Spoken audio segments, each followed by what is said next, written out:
ইরানের সঙ্গে শান্তি আলোচনার উদ্দেশ্যে মার্কিন প্রতিনিধি দলের পূর্বনির্ধারিত পাকিস্তান সফর বাতিল করেছেন যুক্তরাষ্ট্রের প্রেসিডেন্ট ডোনাল্ড ট্রাম্প।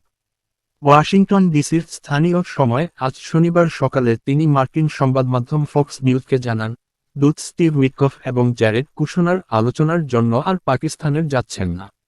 সফর বাতিলের কারণ হিসেবে ট্রাম্প দীর্ঘ ভ্রমণকাল এবং সময়ের অপচয়কে দায়ী করেছেন। তিনি বলেন, ভ্রমণে অনেক সময় নষ্ট হচ্ছে, যেখানে বর্তমানে প্রচুর কাজ পড়ে আছে।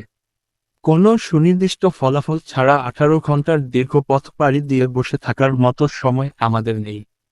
তিনি আরও দাবি করেন, ইরানি নেতৃত্বের মধ্যে চরম অন্তর্কোন্দল ও বিভ্রান্তি বিরাজ করছে, যার ফলে তারা নিজেরাই জানেন না বর্তমানে কে প্রকৃত দায়িত্বে আছেন।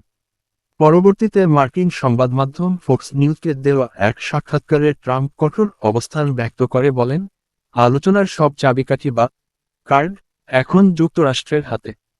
ইরানিদের হাতে বর্তমানে কোনো সুযোগ নেই। তিনি উল্লেখ করেন, তারা যদি সত্যি কথা বলতে চায়, তবে তাদের কেবল একটি টেলিফোন কল করলেই হবে। আলোচনার জন্য আমাদের প্রতিনিধিদের আর 18 ঘন্টার ফ্লাইটে করে দূরদেশে যাওয়ার প্রয়োজন নেই।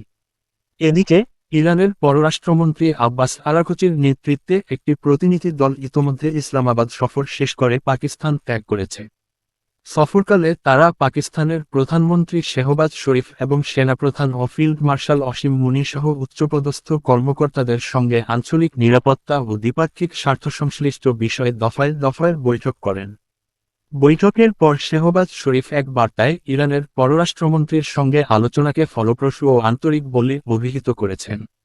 মূলত ইরানি প্রতিনিধি দল পাকিস্তান ত্যাগ করার পরই ট্রাম্প তার প্রতিনিধিদের সফর বাতিলের চূড়ান্ত ঘোষণা দেন।